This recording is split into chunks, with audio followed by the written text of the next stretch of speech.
Student, कैसे हैं आप सब। वेलकम है आपका हमारे YouTube channel I dream academy पर। आज हम फंडामेंटल ऑफ पार्टनरशिप के पार्ट 8 यानी कि guarantee of profits to a partner पर डिस्कस करेंगे। इससे पहले मैंने 7 पार्ट्स इस चैप्टर के ऊपर बनाया है, जिसका लिंक आपको डिस्क्रिप्शन बॉक्स में मिल जाएगा। अगर आपने उसे अभी तक नहीं देखा है तो प्लीज़ जाकर उसे देखें, इससे आपको ये चैप्टर समझना बहुत ही हेल्पफुल होगा। तो चलिए बढ़ते हैं आज के चैप्टर की तरफ। और अगर आपने अभी तक हमारे चैनल को सब्सक्राइब नहीं किया है तो please subscribe it, like and share with your friends. Guarantee of profits to a partner.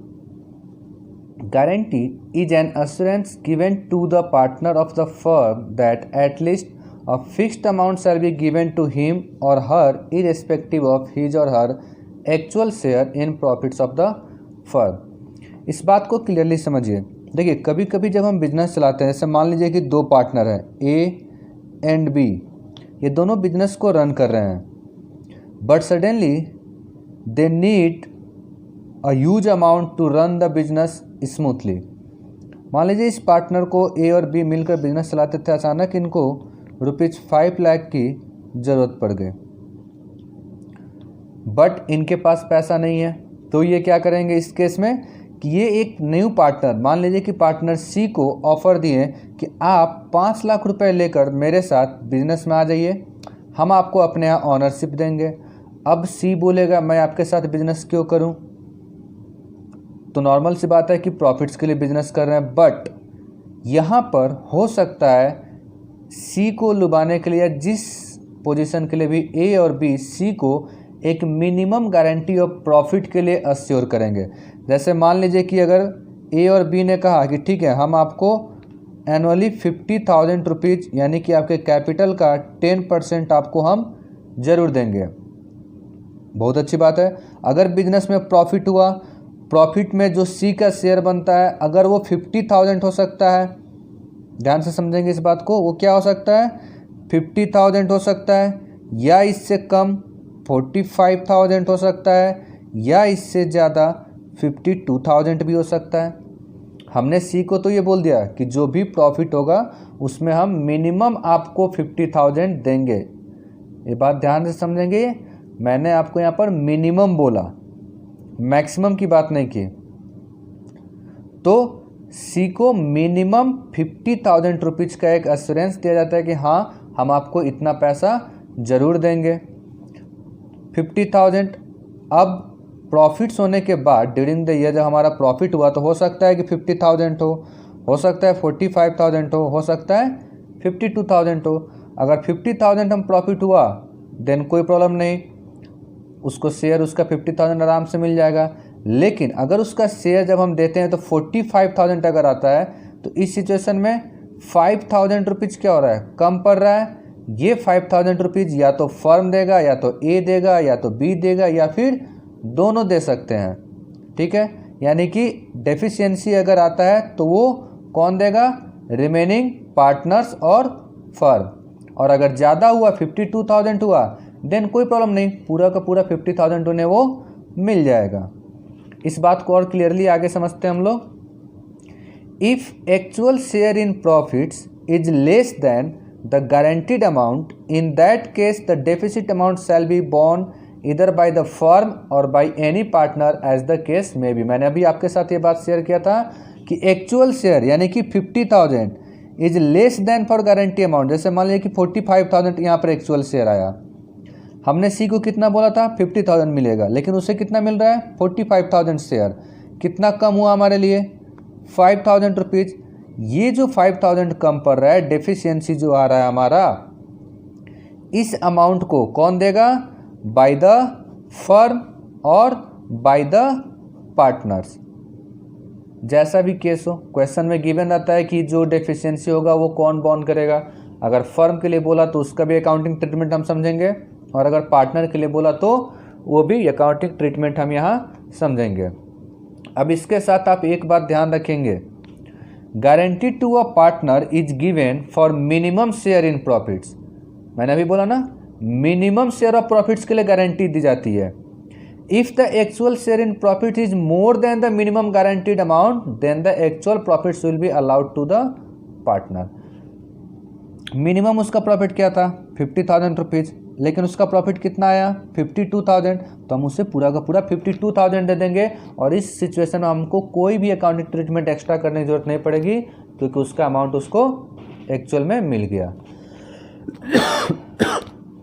अब जैसा कि हमने अभी समझा कि डेफिसिट अमाउंट जो होगा वो कौन देगा, या तो फर्म या तो पार्टनर। मैं इस वीडियो में आपके साथ बहुत ही इजी स्टेप्स के साथ डिस्कस करूंगा। अगर आप वो स्टेप फॉलो करते हैं तो ये क्वेश्चंस आपके लिए बहुत ही इजी होने वाले हैं। आइए देखते हैं। When guarantee is given bye the firm, मैंने बताया आपको कि या तो फर्म दे सकता है या फिर पार्टनर्स देते हैं। तो अगर ये गारंटी फर्म देता है तो क्या होगा, if share in actual profits is less than the guaranteed amount, then guaranteed amount to a partner is written in PL appropriation account. जितना गारंटी दिया है, जैसे कि मैंने 50,000 बोला था कि मिनिमम गारंटी है, तो मान लीजिए कि हम क्वेश्चन में जब सॉल्व किए तो क्या आया 40,000 और 50,000, ये उसका मिनिमम गारंटी ऑफ प्रॉफिट है, और ये जो एक्चुअल उसका शेयर आ रहा है बांटने के बाद। तो हम इन दोनों में जो ज़्यादा होगा उसे ही नोट करेंगे, यानी कि 50,000 को नोट करेंगे। और अगर 50,000 और 52,000 था तो विच एवर इज मोर, 52,000 तो 52,000 देंगे, मतलब हमेशा उसको ज़्यादा मिलेगा, लेकिन मिनिमम कितना मिलेगा, जितना हम उसे गारंटी दे रहे हैं। Remaining profits are distributed among the remaining partners in the remaining ratio. और जो उसको पार्टनर को, यानी कि गारंटेड पार्टनर को देने के बाद जो पैसा बच जाता है वो पैसा रिमेनिंग पार्टनर्स के बीच डिस्ट्रीब्यूट कर दिया जाता है। आई होप आपको ये बात समझ में आया होगा कि जब फर्म किसी भी तरह का गारंटी देता है तो क्या करते हैं, एक्चुअल शेयर ऑफ प्रॉफिट और guarantee of the partner profit, जो भी ज़्यादा होगा उसे पीएल एप्रोप्रिएशन अकाउंट में दिखा दीजिए, और तब जो अमाउंट बचेगा उसे हम बाकी पार्टनर्स के बीच में उनके रेशियो में डिस्ट्रीब्यूट कर देंगे। Now the next, when guarantee is given bye a partner or partners to another partner. हमने अभी समझा कि फर्म अगर देता है गारंटी, अब पार्टनर्स भी गारंटी देते हैं कभी कभी, तो क्या करेंगे, step 1, calculate the share in profits for the partners to whom guarantee is given. जिस पार्टनर को वो गारंटी दी गई है हम उसका शेयर इन प्रॉफिट निकालेंगे। Second, if share in profits is more than the guaranteed amount, distribute the profit as per the profit and loss sharing ratio in usual manner. मतलब वही बात केस है कि अगर शेयर ऑफ प्रॉफिट निकालिए, तो share of profit हमने निकाला मान लीजिए कि 52,000 रुपीज़, ठीक है। तो क्या करेंगे, अगर distributed as per the profit more, उसको हमने गारंटी कितने का दिया था 50,000 का, 52,000 तो ज़्यादा आया उसका शेयर, तो हम उसे उसी पैसे को नॉर्मली डिस्ट्रीब्यूट कर देंगे। Now if share in profits is less than the guaranteed amount, find the difference between the share in profits and the guaranteed amount and the difference known as deficiency. यानी कि हमने मान लीजिए कि guarantee दे रखा था 50,000 रुपीज़ का, लेकिन जब हम शेयर निकाले गारंटीड पार्टनर का तो उसका आया 45,000, तो कितना कम हुआ 5,000 rupees. This amount is known as deficiency. Deficiency is contributed by the partner or partners who guaranteed in certain ratio and subtracted from his or their respective shares. अब ये जो 5,000 रुपीज़ आया है ये कौन देगा, रिमेनिंग पार्टनर। हो सकता है केवल ए दे, हो सकता है ए और बी दोनों दे, और इनका एक रेशियो दिया रहता है, उस रेशियो में डिस्ट्रीब्यूट करते हैं। कोई रेशियो नहीं दिया हुआ है तो हम इक्वली डिस्ट्रीब्यूट कर देंगे। आई होप इसका थ्योरी आपको समझ में आया हो। चलिए इसको ज़्यादा बेटर तरीके से हम एक क्वेश्चन के थ्रू करते हैं, और मैं इसमें तीनों केस के ऊपर आपके साथ डिस्कस करूंगा। A and B were partners in a firm sharing profits and losses in the ratio of 3:2. They admit C for 1/6 share in profits and guaranteed that his share of profits will not be less than 25,000. उसे हम कितने share के लिए लेकर आए, 1/6 share के लिए, लेकिन उसे मिनिमम गारंटी भी दे रहे हैं, कितना 25,000 रुपीज़ का और फर्म में प्रॉफिट कितना हुआ 90,000 रुपीज़ का। अब case 1 guarantee is given by firm, यानी कि सी को फर्म ने गारंटी दिया कि हम तुम्हें एनी हाउ 25,000 रुपीज़ प्रॉफिट जरूर देंगे। गारंटी इज गिवन बाय ए, हो सकता है ए ने इसे गारंटी दे रखा हो कि जो भी तुम्हारा कमी आएगा 25,000 में वो सब पैसा मैं तुम्हें दूंगा, या ए और बी दोनों दे सकते हैं। तो case 1 guarantee is given by firm. जब फर्म की बात करते हैं profit and loss appropriation account बनाएंगे। प्रॉफिट एंड लॉस 90,000 रुपीज़ हम दिखा देंगे क्रेडिट साइड में, डेबिट साइड में कुछ भी लिखने के लिए नहीं था, तो 90,000 का बैलेंसिंग फिगर। तो ये प्रॉफिट क्या करेंगे हम ए, बी और सी में बांटेंगे, लेकिन ये 90,000 रुपीज़ तीनों पार्टनर में बांटने से पहले हम किसे देंगे, सी को। क्यों ऐसा करेंगे, क्योंकि हमने इसे मिनिमम गारंटी कितनी दे रखी है 25,000 रुपीज़ की। तो सबसे पहले देख लेते हैं कि 90,000 इंटू 1/6 जब हमने किया तो ये पैसा कितना आया 15,000, जबकि हमें उसे गारंटी कितना दिया था 25,000 का। तो इस सिचुएशन में हम क्या करेंगे, ये 25,000 रुपीज़ डायरेक्टली सी को दे देंगे।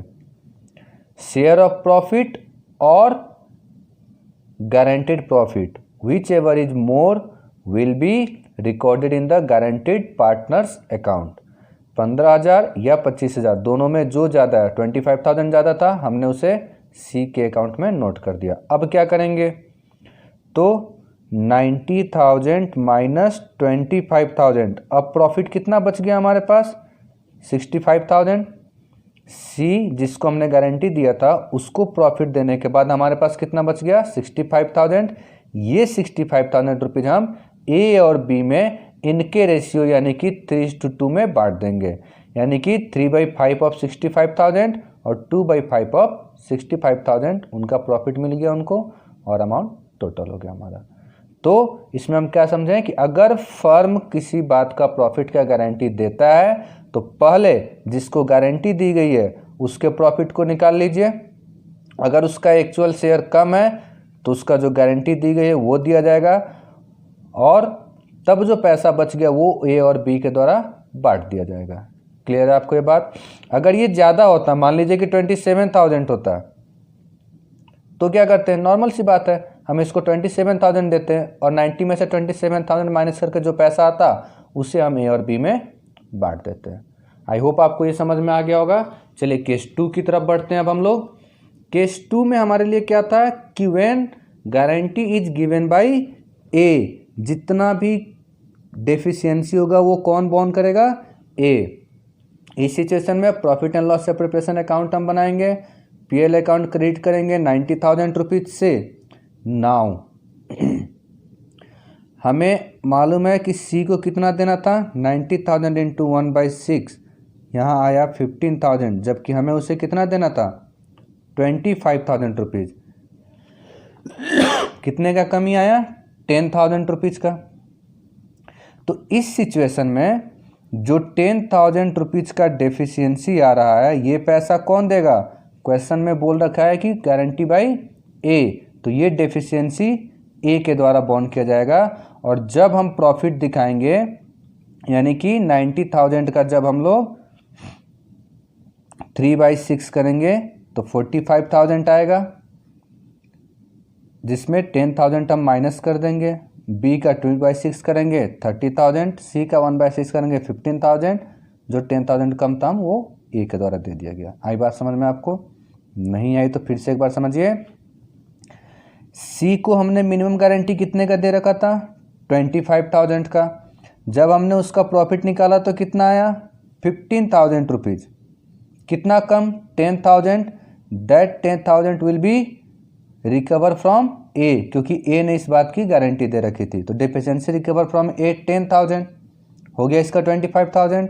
और वही जब हम ए का शेयर देखते हैं कि 45,000 आया, लेकिन सी का 10,000 कम होने की वजह से ए क्या करेगा, अपना 10,000 रुपीज़ प्रॉफिट सेक्रीफाइस कर देगा टुवर्ड्स सी।